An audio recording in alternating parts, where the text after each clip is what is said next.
hello guys नमस्कार मोर mini ब्लगলৈ আপোনালোকক স্বাগতম জনালো ইফালে মোৰ মানুহজন আৰু মই দুটা ওলাই আহিলো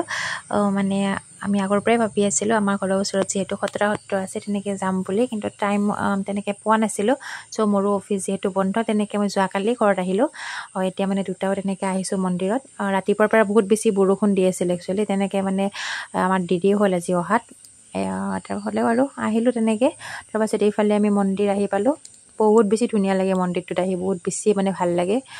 তেনেকুৱাকে তাৰ পাছত এফালে আমি গাড়ী পাৰ্কিং কৰি এফালে আহিলো দুটাও এনেকে হাজি কাছি আইছো কেনেকুৱা লাগিছে কমেন্ট কৰিবা দেই মোক ভাল লাগিছে নে নাই তাৰ পাছত এফালে অলপ প্ৰসাদ লৈ ললো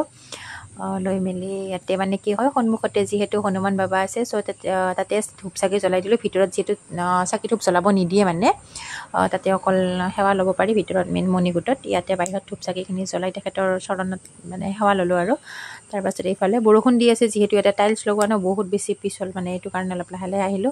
তাৰ পাছত এইফালে মন্দিৰ ভাগ পাই গলো